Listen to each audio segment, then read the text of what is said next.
تعلم على العلماء حتى تعرف الإسلام صحيحا.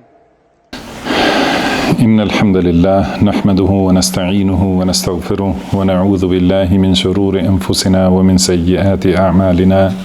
من يهده الله فلا مضل له ومن يضلل فلا هادي له. وأشهد أن لا إله إلا الله وحده لا شريك له وأشهد أن محمدا عبده ورسوله صلى الله عليه وعلى آله وأصحابه وسلم تسليما كثيرا. أما بعد. Gjithë lavdia e takon vetëm Allahut, ata e lavdrojmë dhe i shprehim lavdi, prej tij kërkojmë ndihmë dhe prej tij kërkojmë falje. Kërkojmë mbrojtje tek Allahu nga e keqja e vetes sonë dhe nga të këqijat e veprave tona. Ka udhëzon Allahu, s'ka kush e devijon, dhe ka e devijon Allahu, s'ka kush e udhëzon. Dëshmoj se nuk ka të adhuruar të drejtë përveç Allahut një, i cili nuk ka ortak dhe nuk ka rival. Dhe dëshmoj se Muhamedi është rob dhe i dërguar i tij. Salavatet dhe selamet e shumta të Allahut qofshin për të, për familjen e tij dhe të gjithë shokët e tij, si dhe të gjithë ata që ndjekin udhën e tyre deri në ditën e gjykimit. Mëtej, o Zoti ynë, ti je i lartësuar dhe i pastër nga çdo emet, ne nuk dimë asgjë posa asaj që na ke mësuar ti, në të vërtetë ti je gjithdituri, i urti. O Allah, na e bëj të dobishme atë që na ke mësuar, na mëso atë që na bën dobi, na shto diturinë, na përmirëso gjendjen tonë në tërësi dhe mos na lër të mbështetur në vetët tona asnjë çast.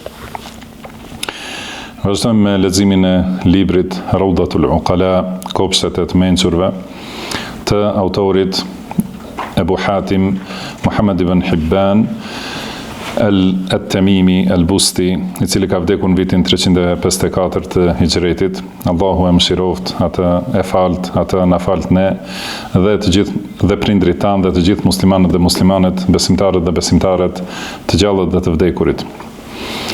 Në temën e radhës, në temën e tretë, autori rahimahullah thot: Dhikrul hathi ala talabil ilmi wal mudawamati ala talabihi. Do të thonë është temë, siç kemi thënë, pra nuk ka vendosur titull në secilën temë, por titulli i ka treguar në fillim. Dhe titulli i temës së tretë është kjo: nxitje për kërkimin e diturisë dhe për vazhdimsi në nxënien e diturisë. Dhe thot vazhdimisht gjithë jetën njeriu duhet të kërkojë dhe të mësojë dituri. Në hadithin që e ka përmendur këtu, ka thonë me zinxhirin e tij, ka thonë haddathana Muhammad ibn Ishaq ibn Khuzaimah, qala haddathana Muhammad ibn Yahya wa Muhammad ibn Rafi'.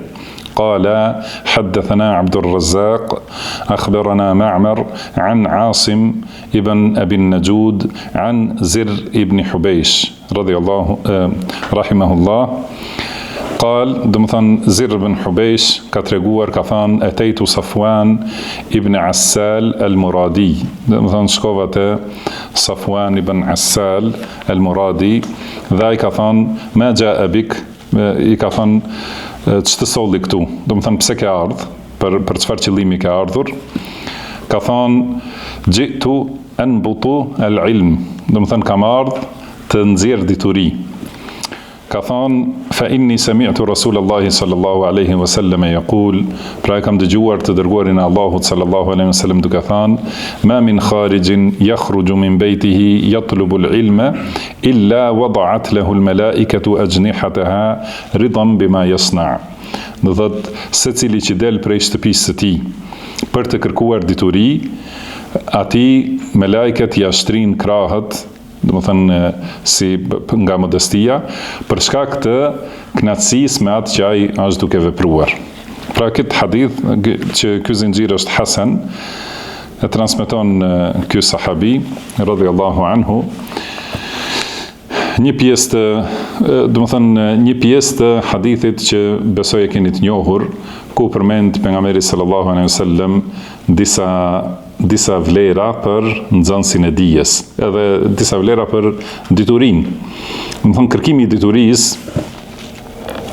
është prej punëve më të vlefshme dhe është për qëllim kërkimi i diturisë së Kuranit dhe Sunetit. Do të thonë, dituria që është për njohjen e Allahut subhanahu wa taala, për njohjen e emrave dhe cilësive të tij, për njohjen e urdhrit dhe ndalimit të tij, do thotë për njohjen e shariatit të tij dhe fesë të tij dhe për njohjen e pejgamberit të tij sallallahu alaihi wasallam. Kjo është dituria që është e dobishme për njeriu dhe që është prej veprave më të mira me të cilat njeriu i afrohet Zotit të tij subhanahu wa ta'ala. Pra në këtë rast tregon ky tabii se ka shkuar te sahabiu për ta vizituar dhe ka pyetur cili është shkaku i ardhjes. Më thënë për çfarë shkaku ka ardhur. Dhe i ka treguar se kam ardhur vetëm për të nxjerr dituri. Pra fjala nabata yambitu ose yumbitu, do të thonë përdoret si nxjerrja e ujit nga pusi, do të thonë nabata al-ma'a, do të thonë e ka nxjerr ujin nga thellësia e tokës. Edhe në këtë mënyrë është shprehur, do të thonë kam ardhur për të nxjerr dituri nga thellësia, për të marrë, për të ushqyer dhe për të ngopur, do të thonë me dituri nga thellësia e zemrave të njerëzve të dijes. Do të thonë kjo tregon vlerën e vizitës së dietarëve dhe mësimit të dietarëve, vlerën e udhëtimit për të kërkuar dituri. Kjo ka qenë rruga e selefëve, kanë ecur, kanë udhëtuar shumë për të marrë dituri dhe jo vetëm për të mësuar kështu diturin përgjithësi, po ka shumë raste kur kanë ecur, kanë udhëtuar udhëtime të gjata për të marrë një hadith. Do të thonë ka shku deri në Egjipt, nga Medina deri në Egjipt për ta përforcuar një hadith. Do të thonë hadithin që e ka dëgjuar më përpara nga pejgamberi sallallahu alaihi wasallam, ka dashur që ta përforcoj, mos e harroj. Do të thonë ka shku deri në Egjipt, edhe është kthy vetëm për këtë hadith. Ka disa prej njerëzve të dijes nga tabiinët, etba'ut tabiin, por edhe nga sahabët gjithashtu, që kanë udhëtuar vetëm për një çështje, për të pyetur për një çështje prej çështjeve të fesë. Sigur është në këtë hadith, ka në tjetër transmetim, kur e ka pyetur pse ke ardhur, ka thonë, kam ardhur të të pyes për mesh për mi çorape, do të thonë ose për mi khuf. Do të thonë ka ardhur për të pyetur për këtë udhtim e ka bërë për një pyetje për një çështje prej çështjeve të avdesit. Do të thonë ky ka qenë ideali i lartë i tyre për kërkimin e diturisë, për ta mësuar fenë e Allahut subhanahu wa ta'ala. Dhe kur është njeriu me këtë cilësi, atëherë është, do thotë, quhet se është nxënës dije dhe ka këtë pozitë të lartë. Prandaj ka thënë pejgamberi sallallahu alaihi wasallam, mirëpritini ata që vinë për të kërkuar dituri. Do të thonë pritini me të mirë ata që ju vinë për të kërkuar dituri. Edhe për shembull Sheikh Rabia ka shkruar një libër me këtë titull, Merhaban bi talibil ilm, do të thonë mirë se vjen kërkuesi i diturisë ose nxënësi i diturisë. Dhe gjithashtu sahabët i kanë mirëpritur, edhe kanë thënë, kjo është një prej shprehjeve që kanë përdorur sahabët, Merhaban bi talibil ilm, do të thonë mirë se vjen nxënësi i dijes, pra është i mirëpritur dhe gëzohemi me ardhjen e tij. Dhe kanë treguar edhe lajme të gëzueshme. Do të thënë ka treguar me që ke ardhur për të kërkuar dituri, atëherë të përgëzoj, do të thënë me këtë hadith pejgamberit sallallahu alaihi wasallam që ka thënë se kush del nga shtëpia e tij vetëm për të kërkuar dituri, do thotë se edhe me laiket që janë robërit e Allahut të devotshëm dhe të nënshtruar, janë të kënaqur dhe të gëzuar me veprimin që e bën ai njeri për nxënje e diturisë dhe për këtë shkak ja shtrin krahët, do të thonë për shkak të kënaqësisë që e kanë me të. Tham ky hadith është hadith hasan, do thotë, por është përmendur edhe në transmetime të tjera. Ka thonë pejgamberi sallallahu alaihi wasallam, dietarët janë trashëgimtar të pejgamberëve dhe pejgamberët nuk kanë lënë trashëgim dinar ose dirhem, por e kanë lënë diturinë dhe kush e merr diturinë e ka marrë hisën më të madhe. Dhe me laiket i shtrin krahët ose i ulin krahët për nxënësin e dijes nga kënaqësia që e kanë, do të thonë me atë që ai është duke vepruar.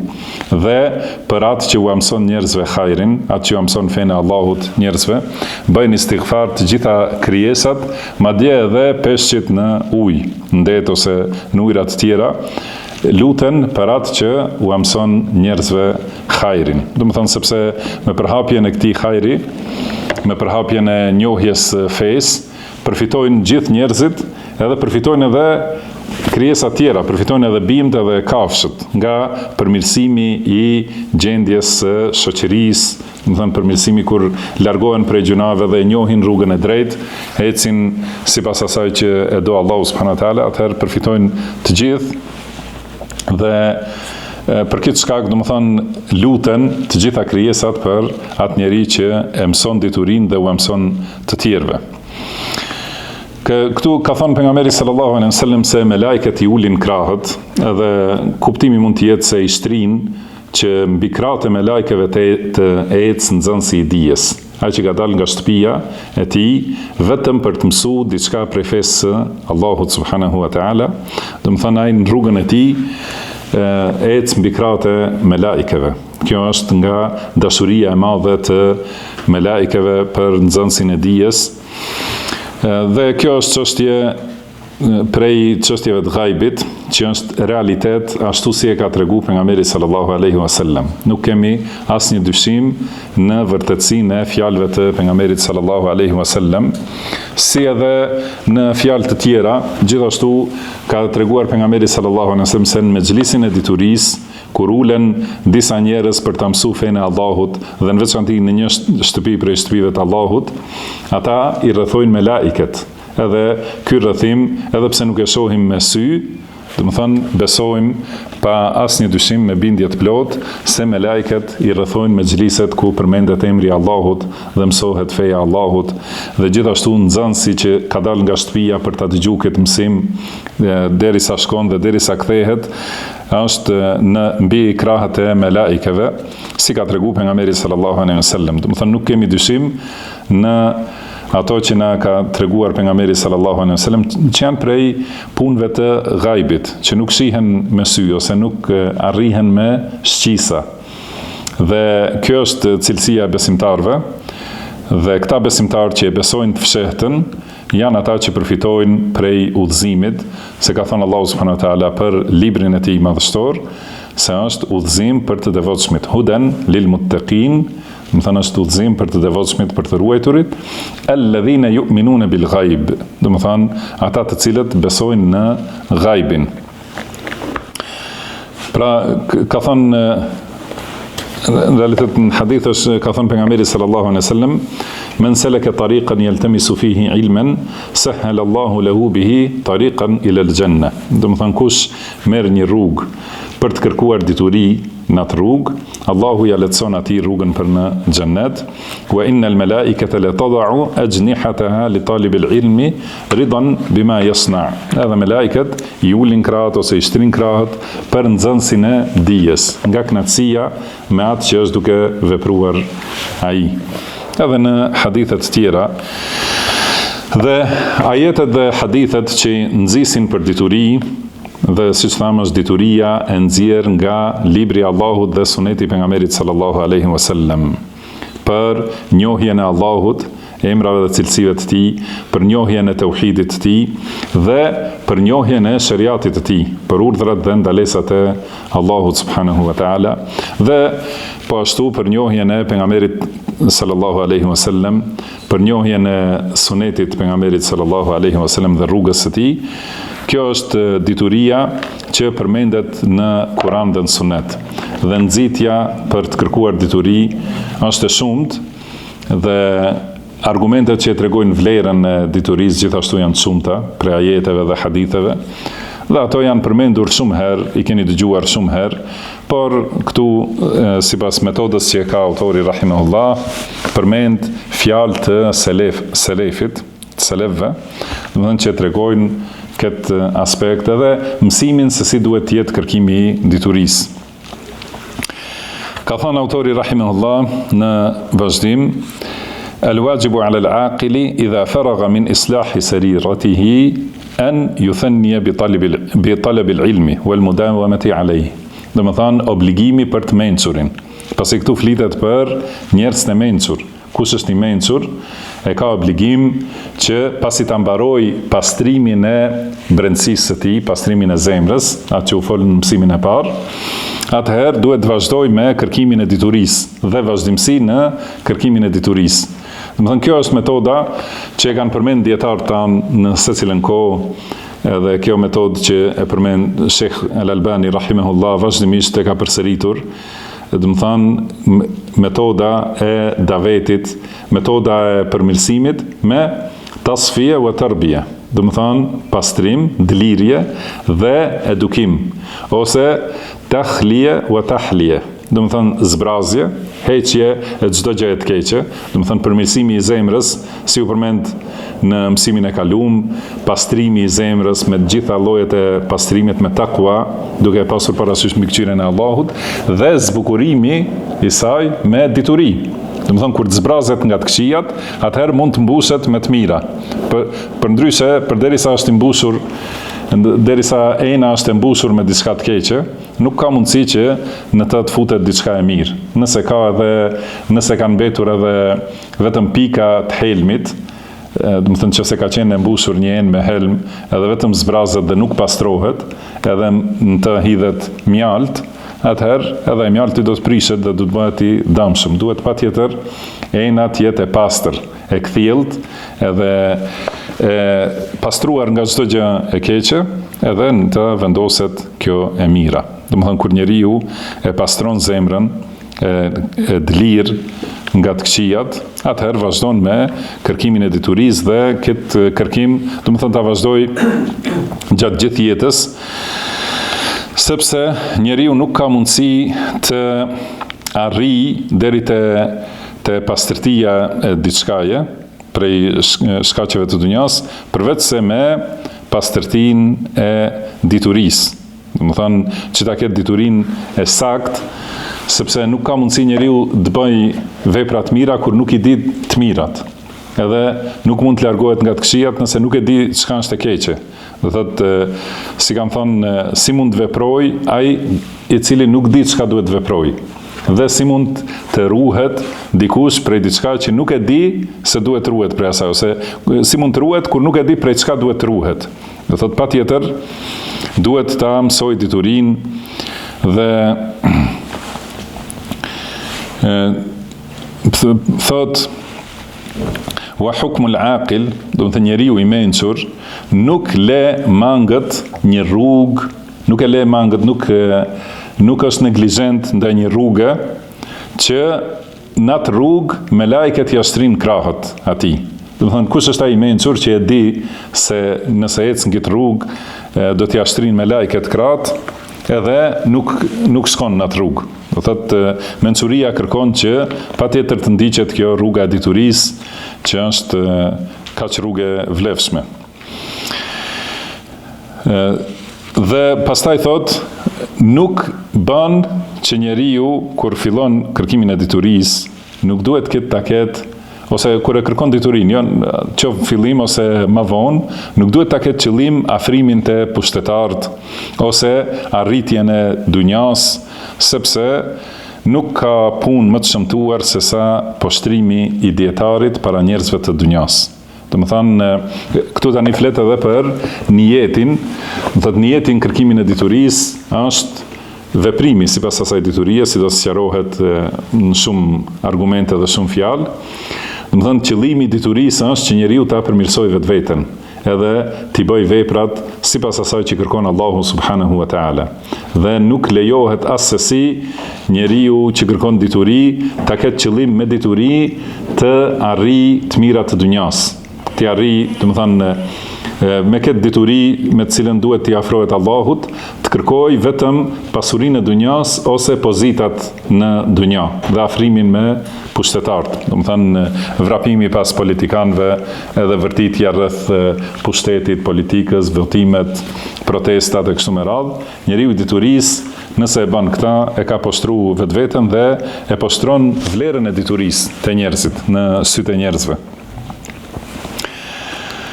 Por qëllimi i diturisë duhet të jetë vetëm kërkimi i ahiretit, edhe nuk ka diçka më të shëmtuar se ta shikosh njeriu në diturisë, hoxhën që ka studiu fenë e Allahut dhe ka ngritur veten me dituri, pastaj poshtron veten me gjithë këtë diturinë para njerëzve që kanë, do të thënë, i kanë në dorë këto të mirat e dunjas. Mendon njeriu se i ka dikush prej njerëzve. Kurse çdo gjë thesaret e dunjas dhe ahiretit janë në dorën e Allahut subhanahu wa ta'ala.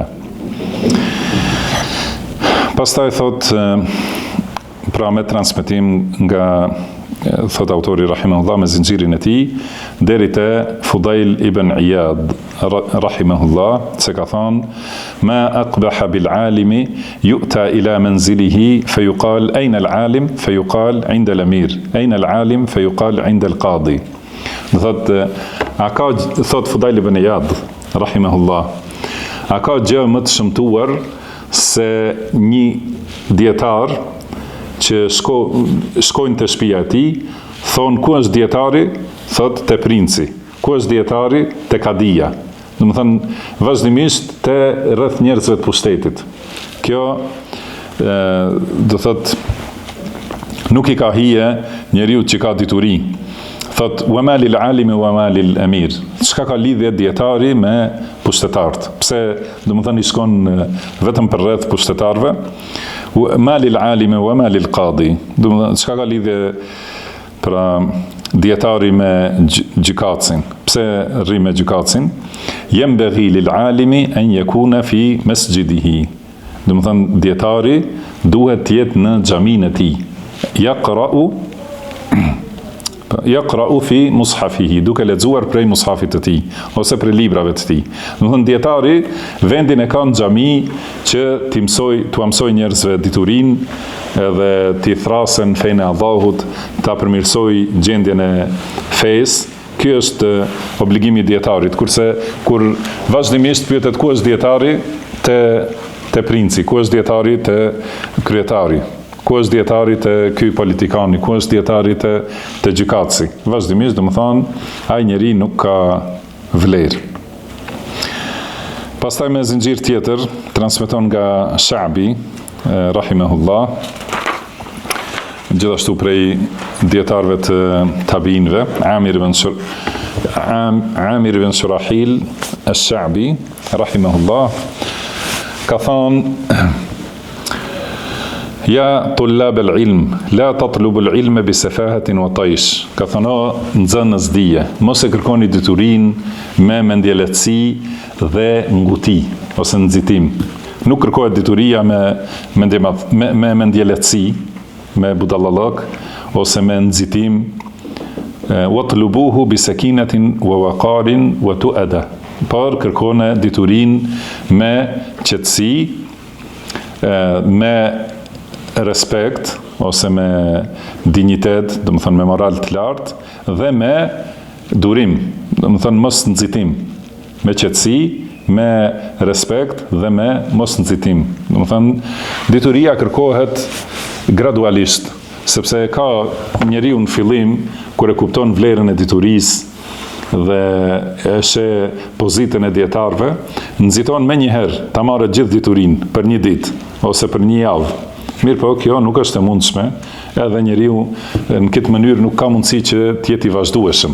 Vazhdon një kohë, ndoshta disa javë ose disa muaj, edhe pastaj e praktikon krejtësisht diturinë. E le dhe nuk merret me dituri as pak, por dituria kërkohet pak nga pak.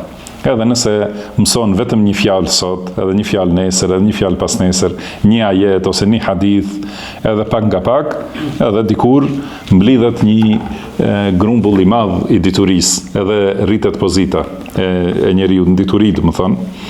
Por nëse njeriu kërkon më një herë të dalën krye të diturisë, atëherë dituria është e rëndë dhe do ta shkatrojë në këtë mënyrë. Pra nuk kërkohet me nxitim, edhe nuk kërkohet me si më thonë, me mendjelehtësi, me budallallak, duke vrapu, por kërkohet me qetësi, me respekt, edhe thot duke shku hap pas hapi. Atëherë mblidhet grumbull i madh i diturisë dhe ndonjë ditë do të jetë nevoja që ta shpresh atë dituri. Nëse sot e ke kuptu vlerën e diturisë dhe më njëherë do sot me mësu, me mbajt mend, me kuptu edhe me fillu me shpjegu me njëherë, më thënë, atëherë kjo nuk është rrugë për nxënien e diturisë. Ka thonë pastaj një poezi të cilën e ka thonë Muhammed ibn Abdullah ibn Zinji al-Baghdadi, wa fil ilmi wal islami lil mar'i wazi'un wa fi tarki ta'ati al-fuadi wal mutayyami basairu rushdin lil fata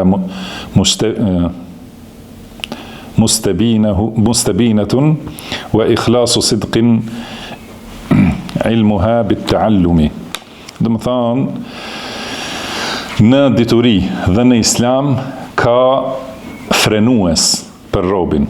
Do të thonë, kur njeriu hyn në islam, e kupton islamin dhe angazhohet me dituri, ka frenues që e ndalin prej të këqijave, edhe prej mëkateve, dhe gjithashtu e ndalin nga ndjekja e epsheve. E thot, kur njeriu largohet nga ndjekja e epsheve të veta, atëherë fiton kuptim të udhëzimit, edhe fiton qartësi dhe fiton sinqeritet dhe ikhlas për kushtim, dhe dituria është me mësim. Ilmuha bit ta'allumi. Do të thonë, dituria si fitohet duke mësuar, si ka thënë pejgamberi sallallahu alaihi wasallam, innamal ilmu bit ta'allum. Do të thonë, dituria nuk mund të merret, as nuk mund të vidhet, as nuk i vjen njeriu në ëndër, as nuk i vjen ndonjë frymëzim, sepse shpallja ka mbaruar Muhammedin sallallahu alaihi wasallam. Por dituria fitohet duke mësu vazhdimisht. Edhe fjala ta'allum në gjuhën arabe do të thonë gradualitet. Do thotë duke mësu shkallë pas shkallë dhe duke u ngritur pak nga pak. Pastaj po ashtu ka transmetuar një fjalë nga Imam Ash-Sha'bi rahimahullah, që ka thënë: "Innama kana yatlubu hadha al-ilma man ijtama'at fihi khaslatan." Do të thënë, ka thënë përpara, shikoni, Sha'bi thamë është prej imamëve të tabiinëve. Ka thënë përpara, do të thënë kohën e sahabeve dhe në fillim të periudhës së tabiinëve, kur kanë qenë tabiinët më të mëdhenj. Ka thënë, e kanë kërku diturinë ata njerëz që kanë dy cilësi, dy veçori, el-aql wa nusuk.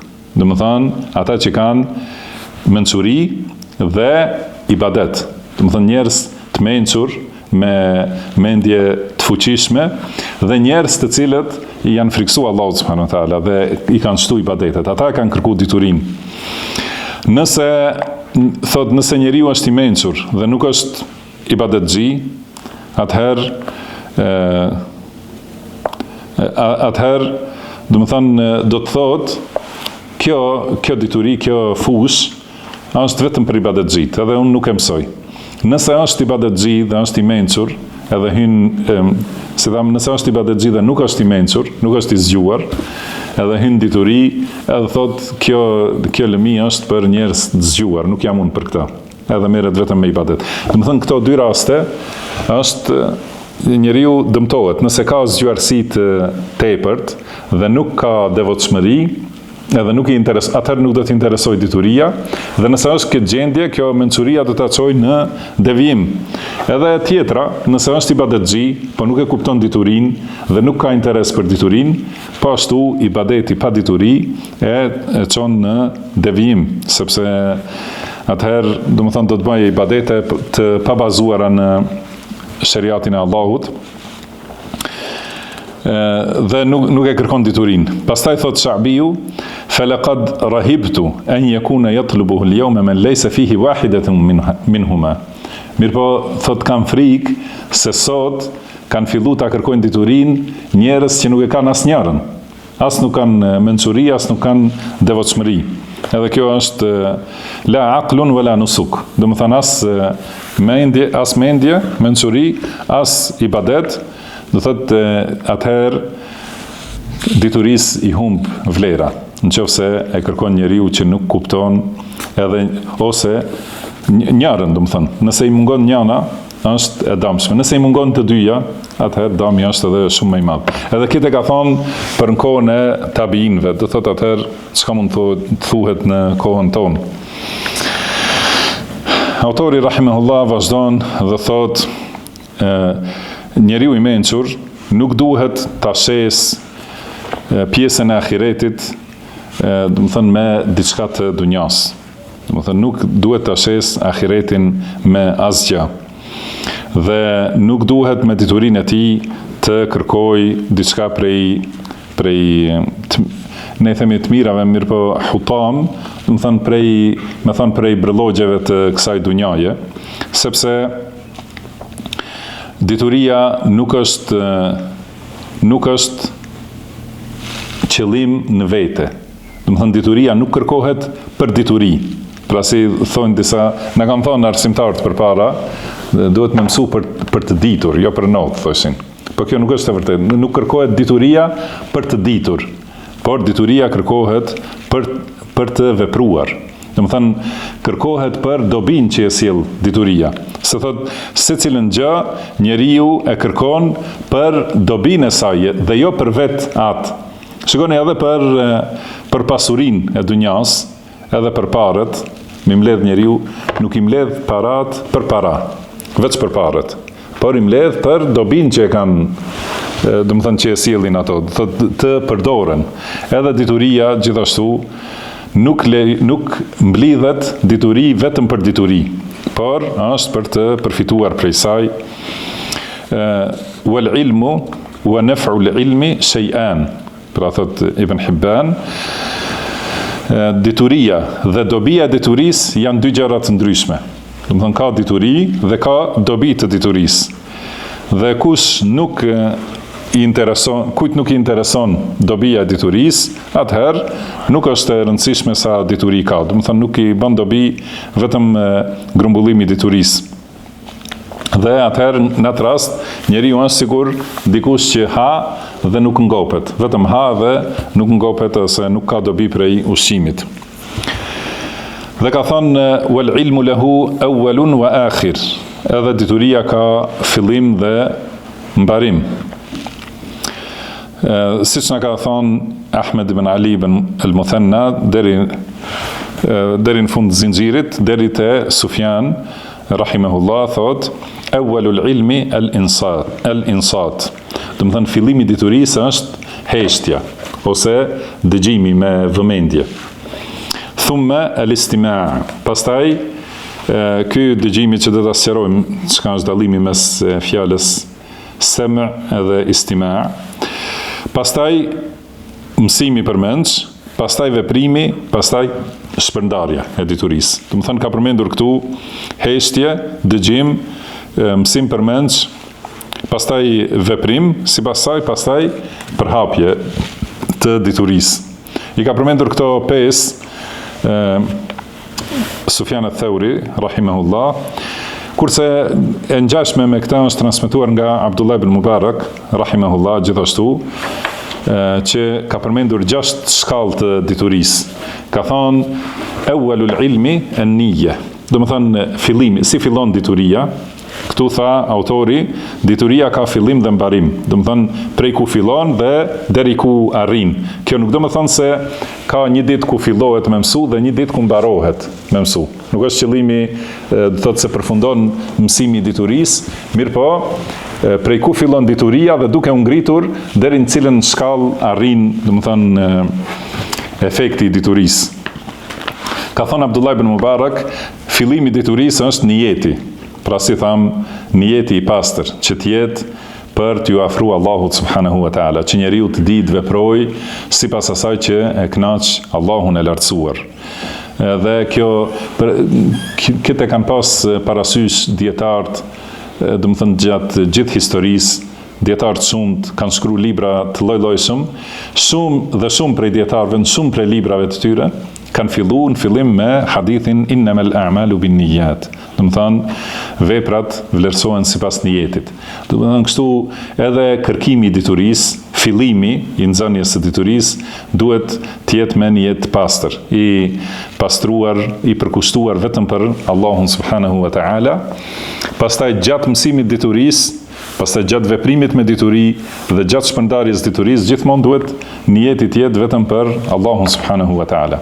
Pra Abdullah ibn Mubarak rahimahullah ka thënë fillimi i diturisë është niyeti, pastaj dëgjimi. Edhe këtu është me rëndësi ta kuptojmë çka është për qëllim dëgjimi këtu. Besoj që e kuptoni shumica, mirë, po në gjuhën arabe ka precizitet në fjalët. Do të thënë rënja e njëjtë si semi'a, si istama'a. Do të thënë rënja është e njëjtë, mirë po forma e fjalës ndryshon dhe kuptimi ndryshon. Semi'a, do të thënë kur njeriu i bie diçka në vesh. Ka mundësi që është duke ecur rrugës edhe si thojmë në dialektin ton, nin. Do të thënë vetëm nin diçka. Kurse istama'a, do të thënë dëgjon, ja vë veshin. Kjo është dallimi. Pra dëgjimi ndryshe është kur diçka të bie në vesh, ndryshe është kur ja vë veshin një gjëje. Do të thënë, prandaj një herë niyeti, pastaj dëgjimi me kuptimin mi hap vesht për diturinë, edhe me shiku, me kaplu mirë. Thumma al-fahmu, pastaj kuptimi. Do të thënë njerë niyeti, pastaj dëgjimi, pastaj kuptimi asaj që e dëgjon.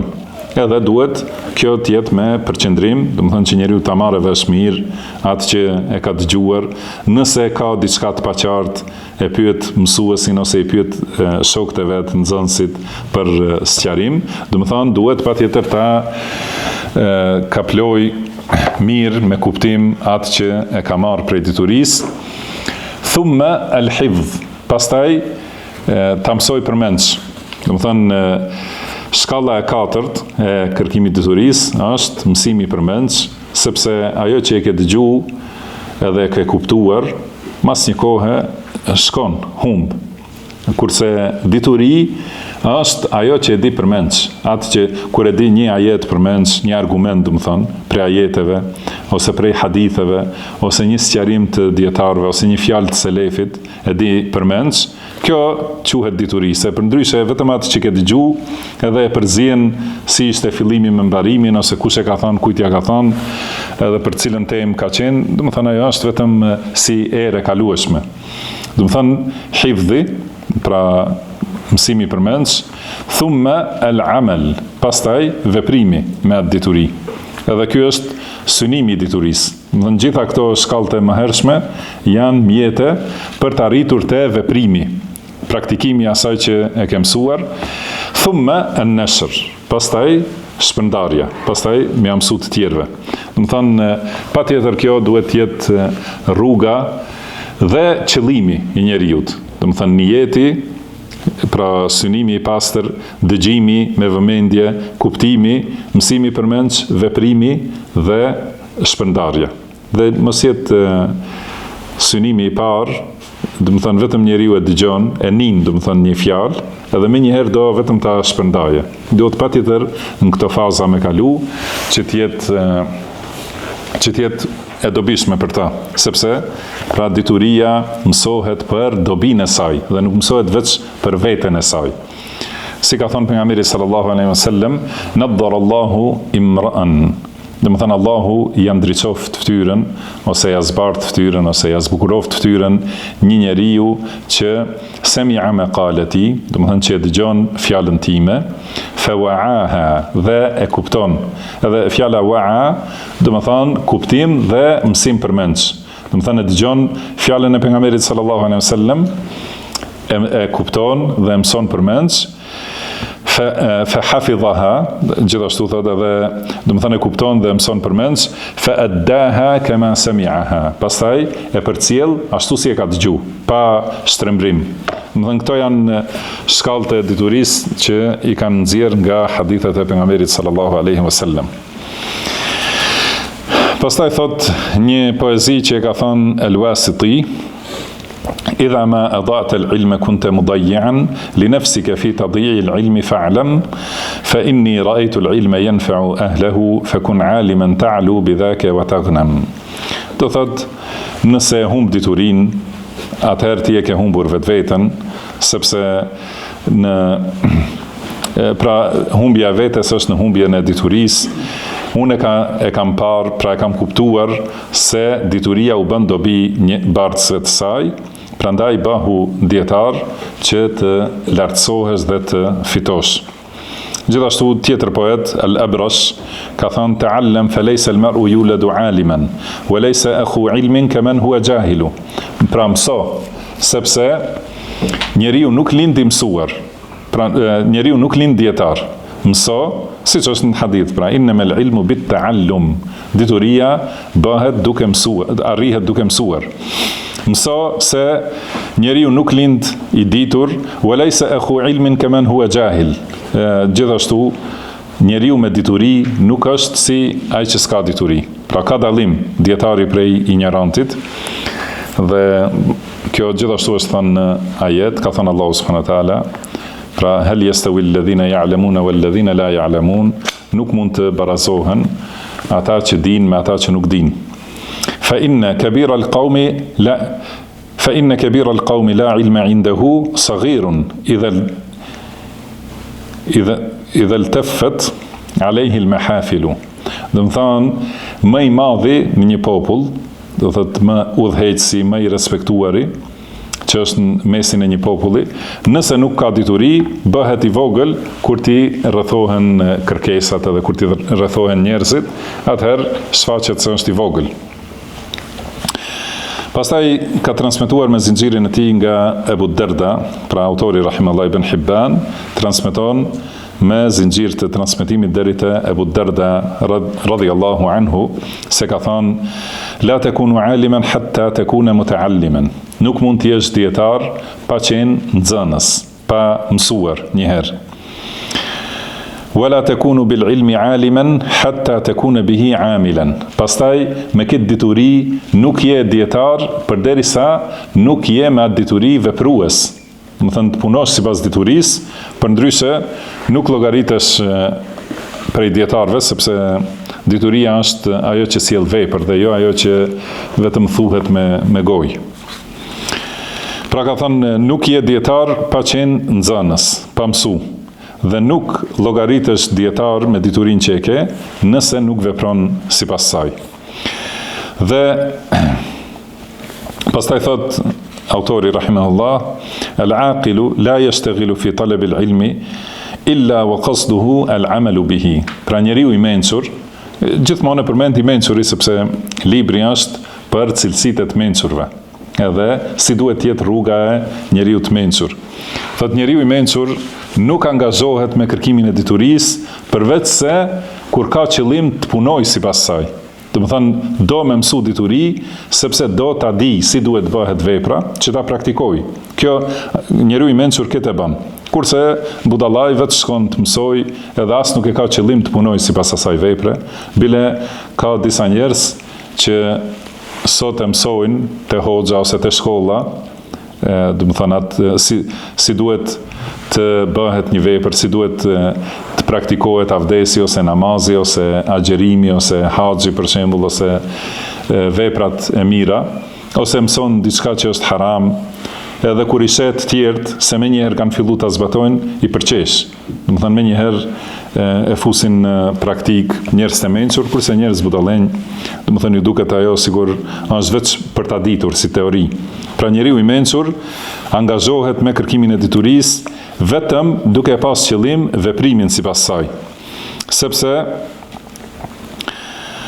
kush mëson dituri dhe nuk vepron sipas saj, vetëm i shtohet mendjemadhësia dhe arroganca, dhe më shumë i shtohet braktisja e veprave. Do të thonë mëson, më shumë mëson, por më shumë largohet prej veprave, nëse nuk e ka synim veprimin sipas diturisë. Edhe i shtohet arroganca dhe mendjemadhësia, atëherë ndikimi i keq te ata që e marrin si shembullat është më i madh, edhe më i madh se sa ndikimi i keq te vetë ai. Do thotë nëse njeriu mëson dituri, mëson për shembull në vendet e sunetit dhe diturisë, ka mësuar në Medinën e pejgamberit sallallahu alaihi wasallam, dikush edhe ka mësuar në Universitetin Islamik, dhe dikush ka mësuar në Fakultetin e Hadithit, pra e ka mësuar sunetin e pejgamberit sallallahu alaihi wasallam sakt. Dhe njerëz, do të thonë, ai ka shku disa vjet atje, njerëz që janë këtu e dinë se ka shku në vend të mirë, ku mësohet dituria burimore dhe hadithet e sakta, dhe kur kthehet, atëherë bëhet i pari që i praktikon bidatet. Atëherë si është ndikimi të njerëz tjerë?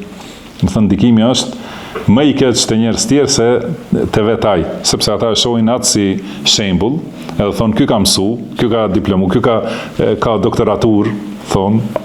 Atëherë, kush jeni ju tjerë që flisni çka është sunet, çka është bidat? Më thonë, atëherë e keqja që e bën është më e madhe se sa vetë ai që i kalon ato vepra. Do thotë sikur mos kishte qenë i angazhuar me dituri, do të kishte qenë përgjegjësia vetëm për veten e vet. Kurse në këtë mënyrë që është bërë njeri që të merret shembull, edhe nuk punon sipas diturisë, bëhet, do të thënë, i shkakton devimin e të tjerëve, edhe atëherë është siç ka thënë Allahu subhanahu wa taala, pra thot autori rahimahullah, kështu do të bëhet në pozitën që ka thënë Allahu, li yahmilu awzarahum kamilatan yawm al-qiyamah. Më thënë ata do t'i bartin barët e tyre të plota në ditën e gjykimit. Pra mëkatet e tyre që i kanë bërë, bidatet, devijimet, ato nuk humbin. Wa min awzari alladhina yudillunahum bighayri ilm. Po gjithashtu do të bartin barë edhe të atyre që i kanë devijuar pa dituri.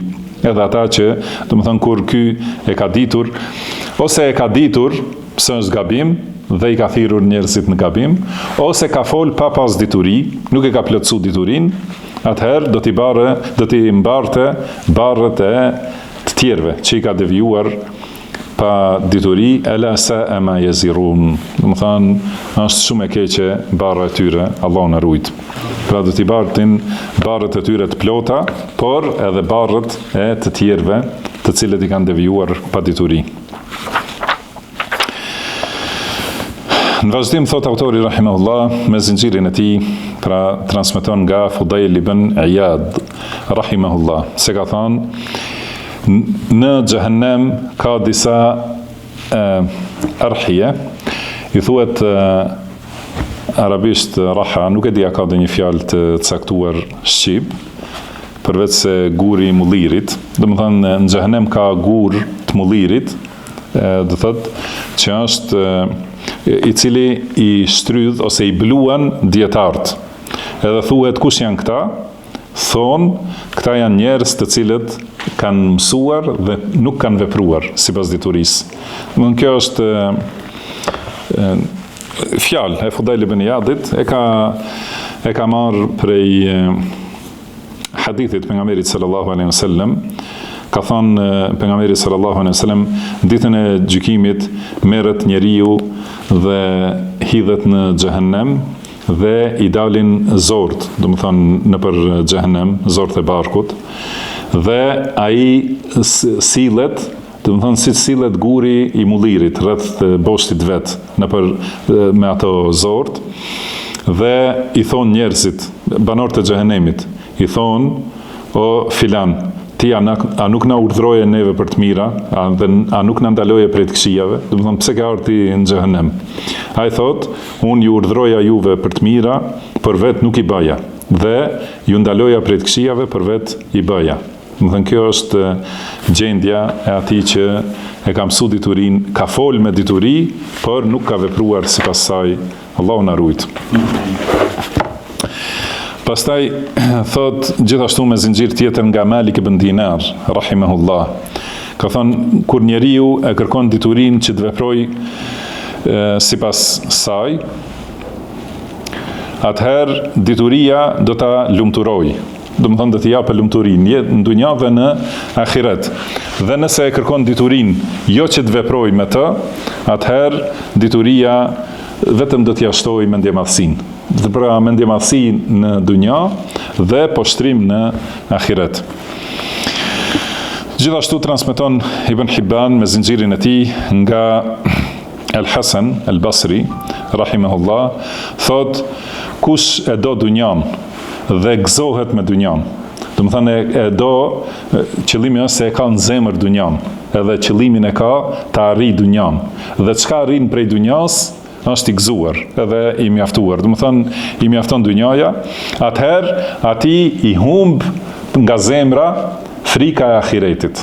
Atëherë nuk mendon se kur do të qëndroj para Allahut subhanahu wa taala si do të përgjigjet. Dhe nëse i shtohet dituria, pastaj dhe i shtohet dashuria për dunja, Kështu ai vetëm largohet nga Allahu subhanahu wa taala dhe fiton edhe më shumë prej urrëties, do të thonë ose zemrimit të Allahut subhanahu wa taala. Nëse njeriu e ka qëllim përdorimin e diturisë dhe përdorimin e fesë për të arritur në interesat e dunjas, atëherë ky është qëllimi, do të thonë se i humb frika nga ahiretit. Dhe nëse i humb frika e ahiretit njeriut, atëherë mos pyet, do të thonë për ta se çfarë mashtrime, manipulime, tradhti, padrejtësi, gënjeshtra, shpifje, nuk ka kufi nëse nuk i friksohet ahiretit. Nuk friksohet nga qëndrimi në ahiret, atëherë bëhet, si ka thënë pejgamberi sallallahu alaihi wasallam, idha khasa me fajr, do të thonë atëherë kur grindet, atëherë i kalon të gjitha kufit dhe hyn në të gjitha mëkatet. Nuk ka problem, a shpif, a monton, manipulon, do të thonë sepse nuk friksohet, pasi e ka pas qëllim dunjan, i ka humb, do të thonë frika e ahiretit. Dhe qëllimi, do të thonë këtu kur përmendet dunjaja në këtë kuptim, nuk do të thonë se qortohet pasuria. Nuk do të thotë se nëse njeriu ka pasuri, është i qortum ose ka bërë ndonjë gabim. Se qëllimi është që mos jetë dunjaja në zemër, mos jetë synimi i zemrës arritja e dunjas. Kjo është dhe për këtë shkak nëse e ka këtë qëllim, atëherë ndryshon fein, e shtrembon, e përshtat sipas atyre të cilët ka interes. Do të thonë si u përshtatet pushtetarëve ose pasanikëve ose xhamatit, do të thonë se e ka qëllimin me pas popularitet për shembull. Atëherë patjetër me ja përshtat fein popullit që ta ketë atë popularitet. Nëse do të arri interesat e pasanikët, e përshtat fein sipas pasanikëve. Nëse do të arri pozitat e pushtetarët, ja përshtat fein pushtetarëve. Do të thonë në këtë mënyrë, kjo është e ndaluar. Përndryshe nëse njeriu e mëson diturinë e saktë, punon saktë sipas asaj diturie dhe thret në dituri dhe i vjen dunjaja. Do të thonë Allahu subhanahu wa taala ja sjell dunjan robit të tij, si ka thënë pejgamberi sallallahu alaihi wasallam, kush e ka synim ahiretin, Allahu ja bën zemrën të pasur, do të thonë nuk ndihet i varfër ose nevojtar për krijesat dhe i vjen dunjaja e përulur. Do të thonë i vjen dunjaja prap në shërbim të tij dhe nuk është ai në shërbim të dunjas ose në shërbim të pasurisë. Si kanë qenë sahabët, do të thonë përmend 6 prej 10 përgëzuarve me xhennet, do të thonë ata janë njerëz më të mirë të dunjas pas pejgamberëve, i ka përgëzuar pejgamberi sallallahu alaihi wasallam duke qenë gjallë se do të hyjnë në xhennet. Ato 6 prej tyre kanë qenë tregtarë më të mëdhenj. Edhe nëse krahasohet pasuria e tyre me pasuritë e sotme, janë, do të thonë, në atë kohë si prej miliarderëve, do të thonë të kohës sonë, kanë qenë, mirëpo e kanë pas këtë pasuri në dorë dhe kanë pas pasuri në shërbim të tyre dhe nuk kanë qenë ata në shërbim të pasurisë dhe nuk ka qenë kjo pasuri që ka zënë vend në zemrën e tyre. Prandaj kur ka ardhur thirrja për luftë, për shembull, Othmani radhiyallahu anhu e ka përgatitur komplet gjithë ushtrinë e vështirësisë, do të thënë për luftën e Tebukut ose luftën e Mu'tës, do të thënë kanë qenë gatshëm menjëherë ta japin pasurinë për kënaqësinë e Allahut subhanahu wa taala. Ka ardhur Ebu Bekri radhiyallahu anhu e ka dhënë gjithë pasurinë, çdo gjë që ka pasur në shtëpi e ka dhënë për Allahun. Omeri radhiyallahu anhu e ka dhënë gjysmën e pasurisë. Do të thënë këta njerëz e kanë pas pasurinë në dorë dhe e kanë përdor pasurinë që të shërbej atyre për interesat e ahiretit dhe nuk e kanë shit ahiretin për interesat e dunjas. Këtu është dallimi. Pastaj ka përmendur një poezi, është pak e gjatë, dhe në vazhdim thot, gjithashtu me zinxhirin e tij, autori rahimahullah transmeton nga Sufjan al-Thauri rahimahullah se ka thënë el-alimu tabibu d-din wa d-dirhamu da'u d-din. Do të thënë dietari është mjeku i fesë, është doktori i fesë dhe dinari, dirhemi, është smundja e fesë. Do të thënë këto duhet t'i kuptojmë secilin vendin e vet. Pra dinari është smundje, edhe mund ta infektoj fen. Kurse dietari është doktori, do më thënë mjeku që shëron edhe mbron fen nga këto smundje. Thot, fa idha gjtarrat tabibu daa ila nefsihi, fe me ta judawi gajrahu. Nëse doktori e merë smundjen vetë, si do t'i shëroj të tjertë? Nëse ajo është smu prej dunjas, si ka mundësi që t'ja mësoj, do më thënë të tjerve, realitetin dhe të mësoj fejnë e pastër dhe tjetë doktor ose t'i shëroj njerëzit nga gabimet dhe smundjet që i kaplojnë në fejnë e tyre. Pastaj ka përmendur një poezi tjetër, gjithashtu është e gjatë. Pastaj transmeton me zinxhirin e tij nga Muhammed ibn Yazid se ka thënë kuntu ma'a ibn al-Mubarak bi Baghdad. Do të thënë isha me Abdullah ibn Mubarakun në Baghdad.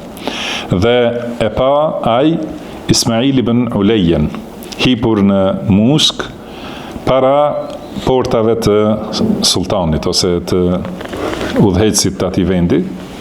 Atëherë ka thonë një poezi, Abdullah ibn Mubarak, shikon edhe Abdullah ibn Mubarak ka qenë prej më pasanikëve.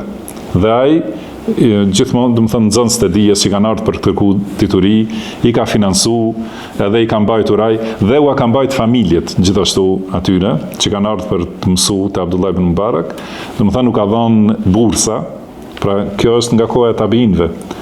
Këtë që e praktikojnë edhe sot në Universitetin Islamik, do të thënë është sunet nga koha e tabinëve. Do të thënë që edhe sahabët gjithashtu dhe pejgamberi sallallahu alaihi wasallam kanë mbajtur në xhami disa njerëz që nuk kanë pas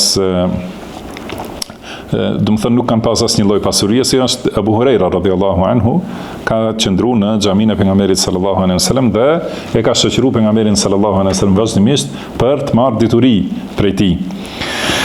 Dhe Abdullah ibn Mubarak, do të thënë kjo që thamë më herët, nuk do të thonë se posedimi i pasurisë është diçka për cilën duhet të qortohet njeriu, por mos jetë pasuria udhëheqëse dhe mos jetë pasuria që e sundon zemrën. Dhe Abdullah ibn Mubarak e ka pa këtë njeri që ka qenë prej dietarëve, Ismail ibn Ulayya, hipur në mushkën e tij, do të thënë i zbukuruar e kështu para derës së pushtetarit. Ka thënë ja ja'ila ad-dini lahu bazian yastadu amwal as-salatini la tabi'i ad-din bidunya kama yaf'alu dullalu ar-rahabini. Do të thënë o ti që e ke bërë fen si skifter, do të thënë për të gjuajtur, si kanë përdorur skifterët për gjueti. Ka thënë mos e bëj fen skifter për të gjuajtur pasuritë e pushtetarëve.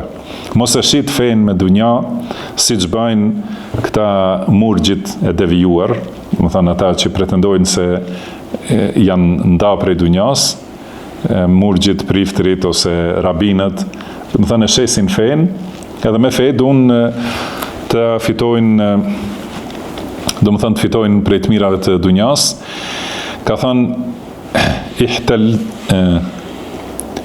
ihtalta lid-dunya wa ladhatiha bihilatin tadhhabu bid-dini, do të thënë i bën manipulime dunjas ose i bëre mashtrime dunja, hile dunjas dhe të mirave të saj, por me mashtrime që ta larguan fen. وصرت مجنونا بها بعدما كنت دواء للمجانين. Dhe u bëre i çmendur pas dunjas, pasi ishe mjek për të çmendurit. Ajo që u tha më herët, do të thënë duhet pra dietari të jetë mjek i fesë, që ti mjekoj ata që janë çmendur pas dunjas. E nëse çmendet ai vet mas dunjas, atëherë si do t'i mjekoj ata të çmendurit e tjerë. تفكر الناس جميعا بأن زل حمار العلم في الطين. Do të thonë, atëherë njerëzit fillun të mendojnë se gomari i diturisë rrëshqitin bart. Do të thonë, në këtë mënyrë, nëse vazhdon ta nënçmosh diturinë për të vrapu pas atyre të cilët ka do të thënë ka ndonjë interes, atëherë ke bë me të vërtetë si një gomar që ka rrëshqit në baltë dhe e ka shkatruar veten dhe e ka shkatruar diturinë e vet.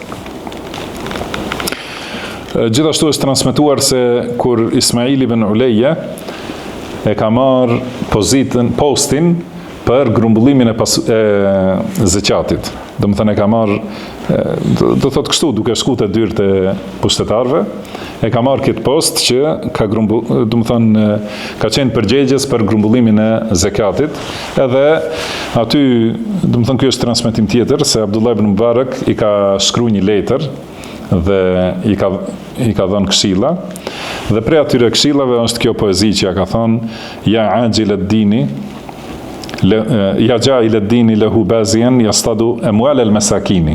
Do të thënë, o ti që e ke bërë fen si skifter për t'i gjuajtur pasuritë e të varfërve, e kështu deri në fund, ka thonë ja fadih al-ilmi wa man kana dha lubbin wa man aba as-salatini. Do të thënë, o ti që ke postru fen, edhe që ke qenë njeri i mençur dhe i ke qërtu pushtetarët ose njerëz me pozita, ejna riwayatuka fi sirdiha an ibn Aunin wa ibn Sirini. Ku janë ato transmetimet që i transmetoje me siguri, kështu, do të thënë, në mënyrë të pa u ndalur nga Ibn Aun dhe Ibn Sirin, do të thënë ku kanë mbetur tani, ku kanë mbetur dituria që e ke bërë diturinë në shërbim të dunjas. In qulta ukrihtu famadha kadha zalla himarul ilmi fi at-tini, thot nëse thu se jam i detyruar, atëherë si ka mundësi kështu që rrëshqiti gomari diturisë në baltë. Dhe kur e ka pranu Ismail ibn Uleja këtë letër dhe i ka lexuar këto vargje, është ndiku. Pastaj i ka vazhduar në fund, ka thënë uffin li dunja abet tuatini illa bi naqsi laha uradini. Do të thënë, i thuhet arabisht uff, do të thënë larg qoftë ose postruar qoftë kjo dunja, e cila nuk deshti të më afrohet përveç se duke mi zgjidhur ato hallkat e fesë. Do të thënë një nga një duke mi hequr hallkat e fesë. Aini lihajni tudiru mukletaha tatlubu ma sarraha liturdini. Do të thënë sytë e mi e kërkojnë shkatrimin tim, do të thënë se syri nuk ngopet. Vazhdimisht duke pa pasuri, pozita, kërkon edhe më shumë, edhe vazhdimisht syri i kërkon veç ato edhe më shumë, mirë po duke e dashur syrit ngopet, unë do të thënë rash në gremin. Pastaj ka thënë autori rahimahullah me zinxhirin e tij transmeton nga Abdullah ibn Mas'ud radhiyallahu anhu se ka thënë aleikum bil ilmi qabla an yuqbad. Do të thënë keni kujdes, mësojeni diturinë ose mbajuni fort diturisë përpara se të largohet ajo. Dhe si largohet dituria? Me vdekjen e dietarëve. Ka thënë pejgamberi sallallahu alaihi wasallam, Allahu nuk e merr diturinë duke e nxjerr nga gjokset e njerëzve, por e merr duke i marrë dietarët. Derisa mos mbetet asnjë dietar, atëherë njerëzit do të marrin udhëheqës ignorant dhe do t'i pyesin, ata do të përgjigjen pa dituri dhe do ta devijojnë veten dhe do t'i devijojnë të tjerët. Pra thot Abdullah ibn Mas'ud radhiyallahu anhu, ky sahabi i madh, ka thonë kapuni për diturin para se të largohet dituria. Wa qabduhu an yadhhaba ashabuhu, kurse largimi i diturisë është kur hikin dhe harxohen njerëz të diturisë. Innakum satajiduna aqwaman yaz'umuna annahum yad'unakum ila kitabillah wa qad nabadhuhu wara'a dhuhurihim. Thot sepse ju do të shihni njerëz. Edhe shikoni, kjo Abdullah ibn Mas'ud radhiyallahu anhu është prej sahabeve më të hershëm. Ka mësuar shumë nga pejgamberi sallallahu alaihi wasallam. Dhe ka kështu fjalë të këtilla që tregojnë për ardhmërinë, edhe s'ka dyshim se ato i ka marrë nga pejgamberi sallallahu alaihi wasallam. Edhe shikoni si është pikërisht kështu si ka thonë. Ka thonë do të gjeni njerëz që ju thrasin për të libri i Allahut, mirë pa ata e kanë hedhur mas shpinë librin e Allahut. Do të thonë thonë gjoja Kur'anit dhe Suneti, mirë po asgjë prej Kur'anit dhe Sunetit. Janë vetëm mashtrime për t'i tërhequr njerëzit, për i tërheqin në këtë mënyrë në devijim, largim prej Kur'anit dhe Sunetit pejgamberit sallallahu alaihi wasallam.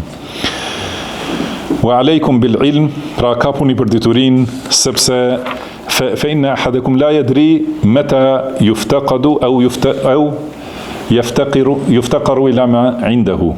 Ka thënë edhe mësojeni diturin, sepse nuk e di dikush prej jush kur do të ketë nevojë për atë dituri, ose kur do të kenë njerëzit nevojë për diturinë e tij.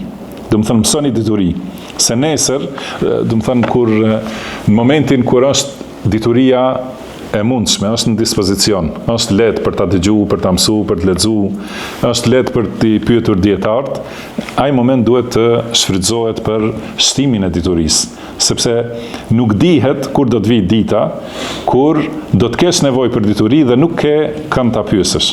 Nuk ke, do të thënë, ku ta mësosh, ku ta kuptosh tash këtë situatë që të ka ardhur, nuk e di a është halal ose haram kjo, edhe nuk do të kesh kam ta pyesësh. Prandaj mësoje tani kur ka mundësi, sepse nuk e di kur do të kesh nevojë ti për atë dituri, dhe gjithashtu nuk dihet kur do të jetë nevoja për ty.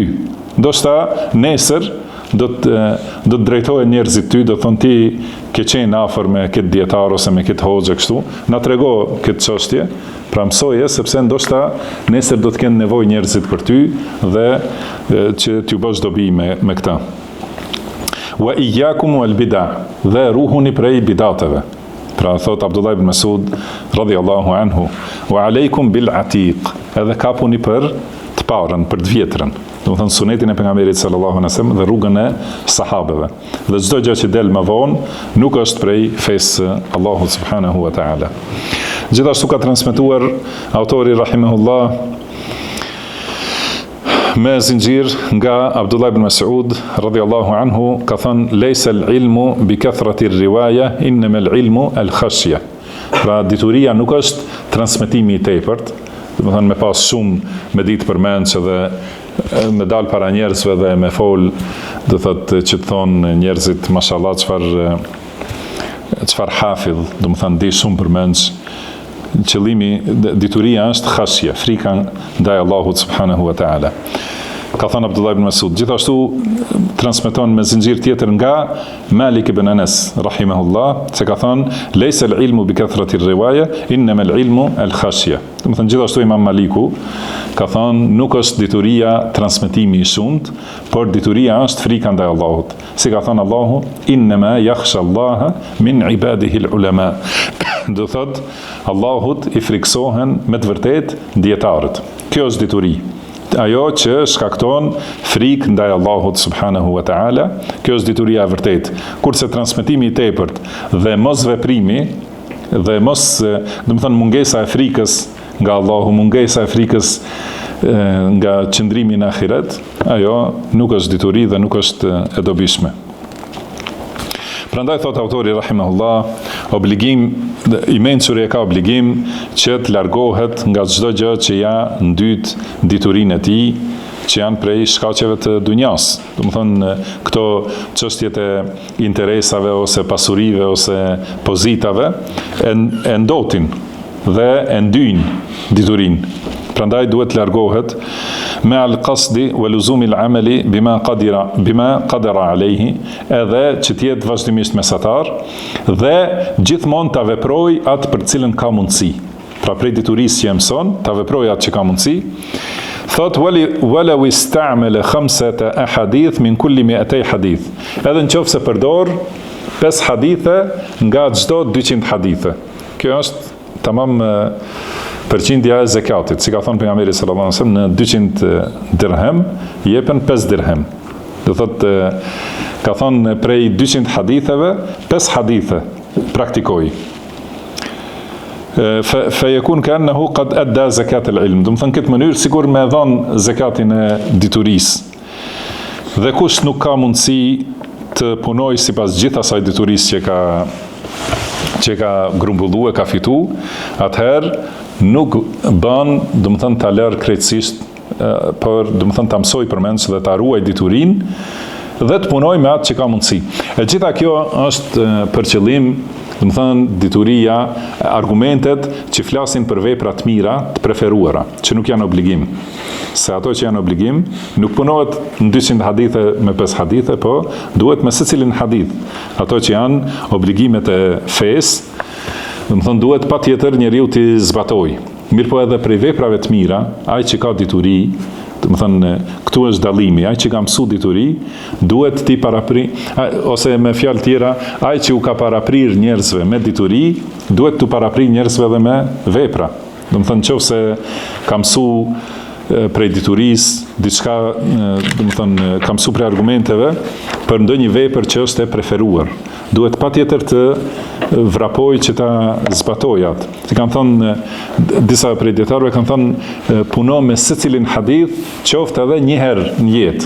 Do të thënë, atë hadith që e ke mësu, patjetër ta kesh synim ta zbatosh atë hadith, patjetër. Nëse është prej punëve të preferuara. Nëse është obligim, nuk veprohet një herë në jetë, po gjithë jetën, do të thënë, ajo që është obligim. E tani, do të thënë, kështu vlerësohen ata që kanë dituri. Nëse ishe se ka dituri edhe ka tituj të diturisë ose di argumente përmend, mirë po nuk punon sipas atyre, do të thënë, ai nuk është njeri prej cilit duhet merret dituria. Ai e ka mësu kur vim për shumë të çështja e mjekrës, ta zëm se nuk është obligim, sepse thonë do hoxhallar që nuk është obligim. Nëse nuk është obligim, do të thënë, ti a ke mësu sirën e pejgamberit sallallahu alaihi wasallam, a ke mësu përshkrimin e pejgamberit sallallahu alaihi wasallam. A nuk duhet kjo dituri që e ke mësu si ka qenë i dërguari i Allahut sallallahu alaihi wasallam, do të thënë, të reflektohet patjetër në pamjen tënde dhe në veprat e tua. Do thotë, kjo është vetëm një shembull, do të thënë, prej të gjithë shembullve të shumtë. Patjetër se nëse ke mësu, mos më tregoti a ka mendimet dietarëve, s'ka mendimet dietarëve, thonë është wajib ose farz, se disa edhe bëjnë dallim mes farz dhe wajib, dhe nuk ka dallim për a është sunet i fortë, sunet i lehtë. Do të thënë, ato mbaj për vete. Ti a ke mësu se kështu ka qenë pejgamberi sallallahu alaihi wasallam, pse nuk e zbaton. Dhe në të gjitha çështjet tjera.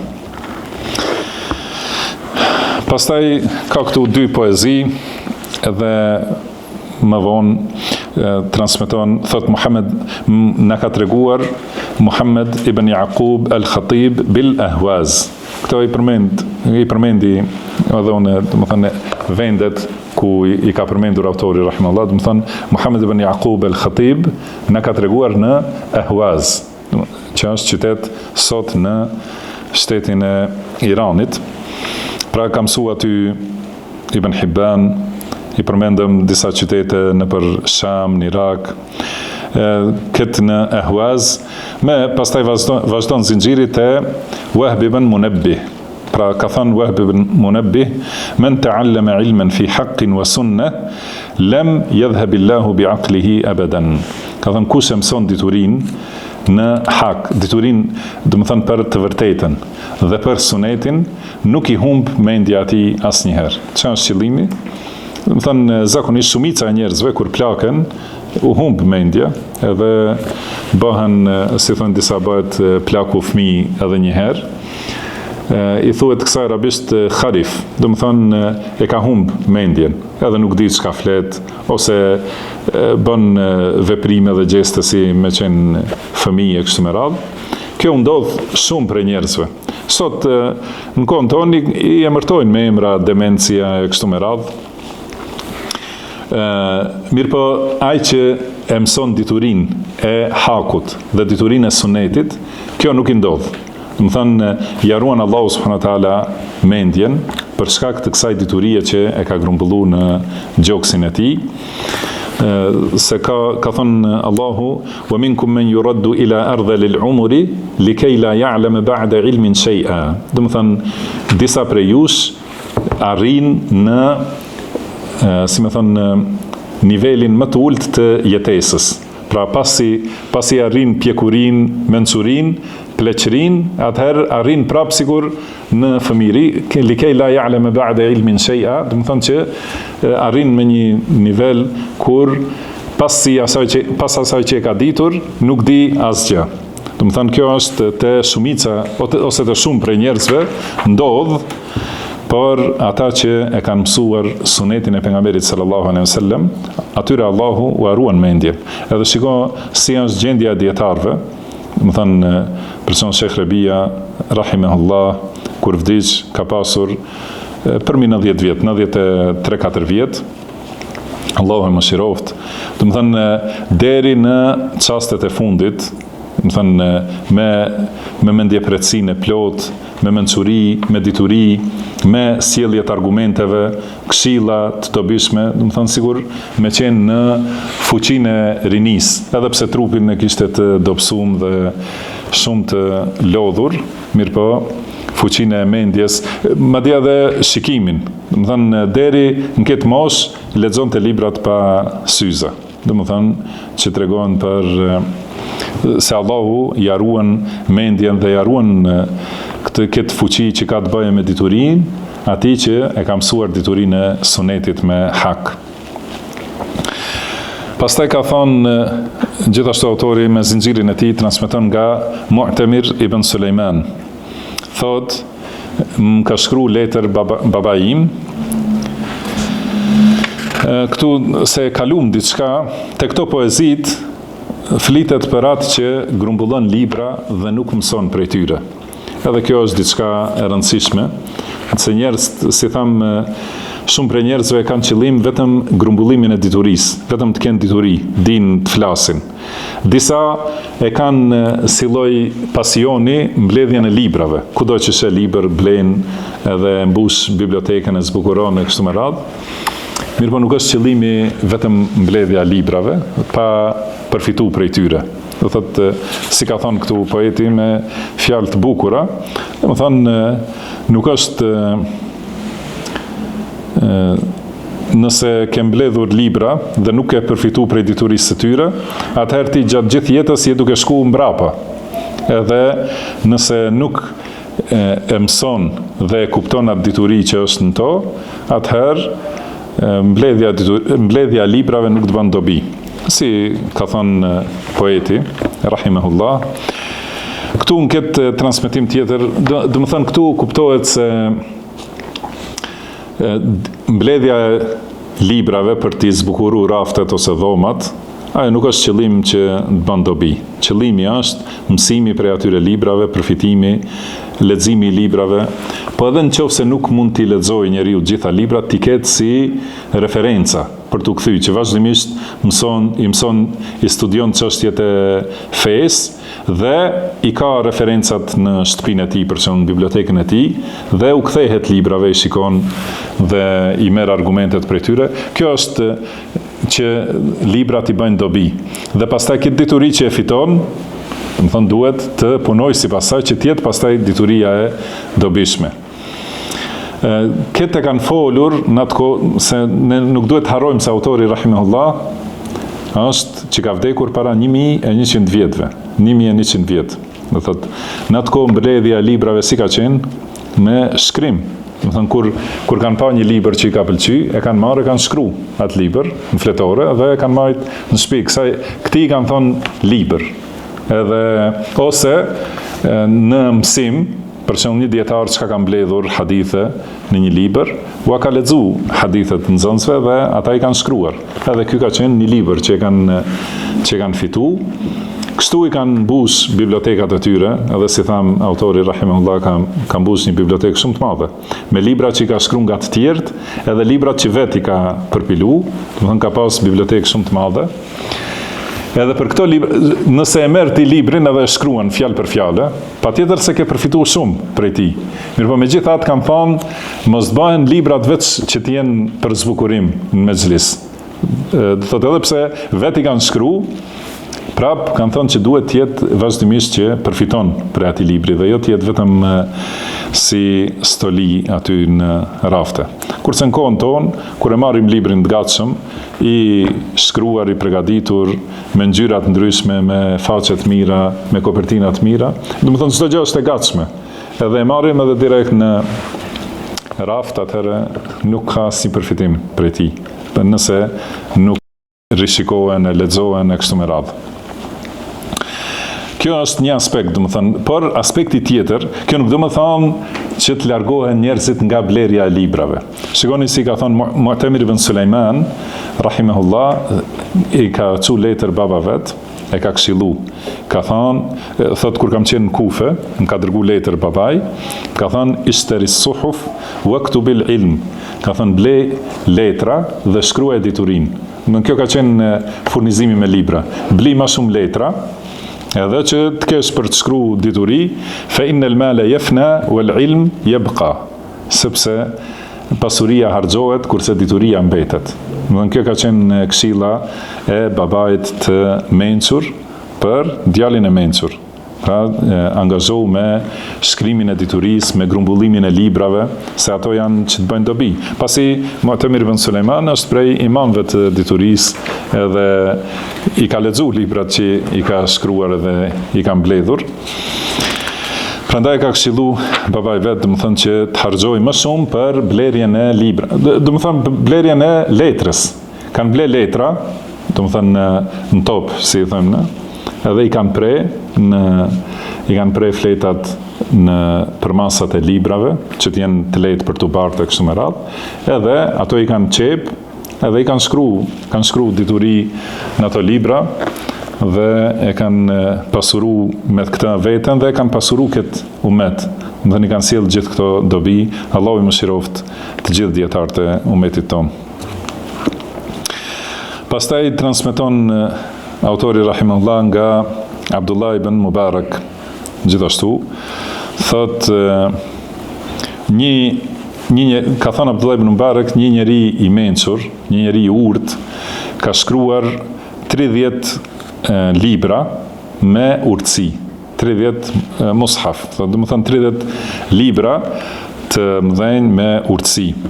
Dhe atëherë Allahu i ka shpallur atij, ti e mbushe botën me nifaq, me dyftyrsi. Do të thënë i ke shkruar ata, i ke shkruar vetëm për t'u treguar tjerëve se di me fol, ke mençuri e kështu me radhë. Dhe Allahu nuk pranon asgjë prej nifakut, nuk pranon dyftyrsi. Allahu pranon vetëm atë që është e pastër për Allahun subhanahu wa taala. Nuk pranon veprat që bëhen për dikant tjetër. Edhe këto urtësi duhet në fillim t'i bëjnë dobi njeriu të vet, atij që i thot dhe i shkruan dhe i përhap, pastaj të tjerëve. Dhe kjo të jetë për ta arritur kënaqësinë e Allahut, jo që të thuhet dietar, se kur cilët dietarin ditën e gjykimit edhe i thuhet çka ke bërë me të mirat e Allahut, thot e kam mësuar diturinë, e kam lexuar Kur'anin, u kam mësuar të tjerëve, e kam mësuar diturinë, e kam përhapur për ty. Thot Allahu gënjeve, ti e ke lexuar Kur'anin që të thuhet lexues, dhe u ke mësuar diturinë që të thuhet dietar, edhe është thonë. Do të thënë kjo ka mbaruar ndonjë, dhe te Allahu nuk ke asgjë dhe prandaj hidhet në xhehenem. Pastaj ka thënë autori rahimahullah,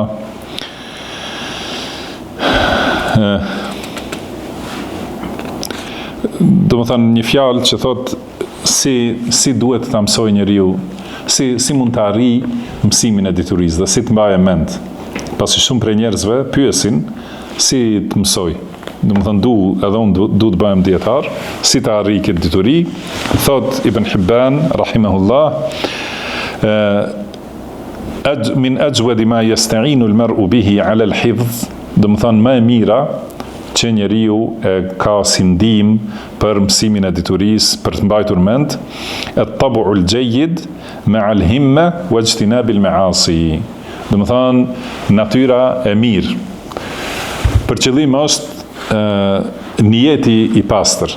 Do të thënë zemra e pastër, e mirë, niyeti i pastër, i sinqert për Allahun subhanahu wa taala, dhe Gjithashtu e ka kuptimin e moralit mirë, rrugës së mirë.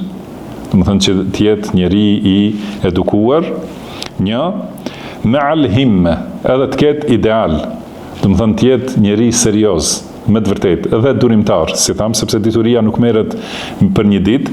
Ka njerëz që, si tham në fillim, do të thënë entuziazmohet me një herë, edhe do të thënë të fillojë tani, është i gatshëm edhe 10 derse brenda ditës mi majt, ka entuziazëm, mirë po, mas 2-3 ditëve kjo zbehet. Kurse njeriu me ideal të lartë dhe me seriozitet është që gjithë jetën e ka vendosur që të mësoj, nga pak. Do të thënë vazhdimisht, do thot një jetë i pastër, ideal i lartë dhe largim prej mëkateve. Wajtinabul maasi. Do të thënë për të arritur diturinë, patjetër njeriu duhet të largohet prej mëkateve dhe të ruhet prej çdo gjunahi, që të jetë zemra e gatshme për ta thith diturinë, sepse dituria është dritë nga Allahu dhe drita e Allahut nuk i jepet mëkatarit. Thot gjithashtu me zinxhir tjetër nga Waki' ibn Jarrah rahimahullah se ka thënë ista'inu 'ala al-hifdh bi tark al-ma'siyah. Do të thënë përforcojeni memorien me largim nga gjunahet. Përforconi memorien me braktisje të mëkateve. Nga Waki' ibn Jarrah gjithashtu ka transmetuar Imam Shafiu rahimahullah ka thënë një poezi, shekeutu ila Waki'in su'a hifdhi fa arshadani ila tark al-ma'asi. Do të thënë ju ankova Waki'ut, e ka pas mësues, ju ankova për dobësinë e memorjes, se nuk ka mundur të mësoj një ditë Imam Shafiu, edhe ka thënë e ka këshillu Waki'u, thotë largohu prej mëkateve. Wa qala inna al-ilma nurun wa nurullahi la yu'ta lil-'asi. Domethënë dhe më ka thënë dituria është dritë dhe drita e Allahut nuk i jepet mëkatarit. Prandaj thot autori rahimahullah, edhe pak kemi, thot obligimi të mençurit është që ta kërkoj diturinë më të dobishme, sepse do të thënë me shtimin e diturisë لأن الازدياد من العلم آثر عند العاقل من الذكر بالعلم. Shtimi i diturisë te i mençuri është më i rëndësishëm, më shumë ka vlerë për të mençurin, të mësojë më shumë se sa të quhet dietar. Do të thënë më mirë njeriu i mençur vazhdon të mësojë te dietarët sesa ta vendosë vetveten pozitën e mësuesit. Se kur vendoset në pozitën e mësuesit, atëherë do të thonë njerëzit se është dietar, është mësues edhe do t'i drejtohen atij, por njeriu i mençur më shumë do të shtojë më shumë dituri sesa të quhet i ditur. Wal ilmu zainun fi ar-raha. Dituria është bukuri në qetësi. Wa manjatun fi ash-shidda. Edhe është shpëtim në vështirësi. Wa man ta'allam izdad. Kama anna man haluma sad. Në kush mëson do t'i shtohet dituria. Edhe kush bëhet durimtar dhe i butë ose i panxituar, bëhet udhëheqës i njerëzve. Wa fadlu al-ilmi fi ghayri khairin mahlaka. Edhe shtimi i diturisë jo në punë të mira është shkatrim. Kama anna kathrat al-adabi fi ghayri ridwanillahi mubiqa ose mubiqa. Do të thënë edhe gjithashtu shtimi i fjalëve ose i oratorisë, do të thënë jo në kënaqësitë e Allahut, është diçka që e thellon njeriu në zjarrin e xhehenemit. Pra siç dihet se fjalët, si ka thënë pejgamberi sallallahu alaihi wasallam, njeriu do njëherë flet një fjalë që është në kënaqësinë e Allahut dhe për këtë ngrihet në xhenet 70 vjet më lart. Dhe flet një fjalë që nuk është në kënaqësinë e Allahut dhe për këtë thellohet në xhehenem 70 vjet. Pastaj kjo është nxitje për ta transmetuar diturinë, gjithashtu thot autori, pra për të kur njeriu furnizohet me dituri, nuk duhet të jetë koprac, me ta, do të thënë që ta mbajë për vete, po t'ua japet të tjerëve, sepse bereqeti i diturisë është në dobi, në shpërndarje të dobisë. Dhe nuk kam parë njeri që është koprac me diturinë e tij, përveç se ai vetë nuk ka përfituar prej diturisë së tij. Nëse nuk ua mëson diturinë të tjerëve, gjithashtu as vetë njeriu nuk përfiton. Thotë siç nuk përfitohet me ujin që është në thellësinë e tokës nëse nuk nxirret jashtë, dhe nuk përfitohet nga ari i kuq, do të thënë ari i pastër, nëse nuk nxirret nga minierat, nuk nxirret nga ato xehet e veta, dhe nuk përfitohet nga margaritari i çmuar nëse nuk nxirret nga thellësia e detit. Domethënë këto janë shembuj, pra dituria mund të ketë dituri dikush, po nuk flet me atë dituri, nuk e shpërndan, edhe nuk ka dobi askush prej asaj diturie. Pastaj edhe ai do të jetë që nuk do të ketë dobi. Kedhalika la yantafi'u bil ilm ma dama maknunan, do thot gjithashtu nuk do të përfitojë ai prej diturisë së tij përderisa e mban të fshehur në thellësi dhe nuk e përsërit dhe nuk e nxjerr. Thot me zinxhir tjetër nga Abdullah ibn Mubarak se ka thonë men bakhila bil hadithi yubtala bi ihda thalathin. Do të thonë kush bëhet koprac dhe nuk e transmeton hadithin, do të sprovohet me një prej 3 sprovave. Imma an yamut fa yadhhab ilmuhu, ose do të vdes dhe do të humb dituria e tij, au yansa, ose do ta harroj. Do të thonë nuk merret me diturinë, nuk e mëson, nuk e përsërit dhe nuk ua mëson të tjerëve, do ta harroj për vete, au yubtala bis sultan, ose do të sprovohet nga pushtetarët. Po ashtu me zinxhir tjetër transmeton nga Abu Darda radhiyallahu anhu se ka thënë an-nasu alimun wa muta'allim. Do të thënë njerëzit janë ose dietar ose nxënës. Dhe wala khayra fi ma bayna dhalik. Kurse përveç këtyre nuk ka hajër. Do të thënë ose është dietar dhe mësues i mirësisë ose nxënës, kërkues i diturisë, tjerë nuk ka asnjë dobi prej tyre dhe nuk ka bereqet prej tyre. Si ka thonë pejgamberi sallallahu alaihi wasallam, ad-dunya mal'unatun mal'unu ma fiha, do të thonë dunjaja është e mallkuar dhe çdo gjë që është në të është e mallkuar, përveç dietarit, përveç përpara thot përmendja e Allahut, ajo që është në dunjë dhikrullah, përmendja e Allahut dhe çdo gjë që ka të bëjë me përmendjen e Allahut. Do të thonë çdo ibadet që e ngre emrin e Allahut subhanahu wa taala, kjo përjashtohet nga ky mallkimi. Do të thonë mallkimi është kuptimi se nuk ka asnjë bereqet dhe asnjë të mirë në dunjë, përveç ajo që është përmendja e Allahut dhe çdo gjë që lidhet me ta, ose dietari dhe nxënësi. Vetëm këta janë, do të thonë, të cilët ka bereqet dhe mirësi. Nga Hasan al-Basri transmetohet, thot, pra transmeton Ibn Hibban nga Hasan al-Basri me zinxhirin e tij, se ka thonë që nëse njeriu mëson një temë të diturisë dhe punon me të, është më mirë për të se ta ketë gjithë dunjan dhe ta jape për Allahun. Do të thonë, kjo është vlera e diturisë. Më mirë një çështje, një temë e mëson sakt edhe punon sakt, sipas asaj që është në diturinë e qartë ose diturinë me argumente, është më mirë se çdo vepër prej veprave tjera, sepse dituria është ibadeti më i mirë dhe me dituri përmirësohen të gjitha ibadetet. Kurse veprat, do të thënë nëse nuk janë të bazuara në dituri, ato nuk bëjnë dobi dhe nuk janë të pranuara tek Allahu, nëse nuk janë të bazuara në argument dhe në dituri të saktë.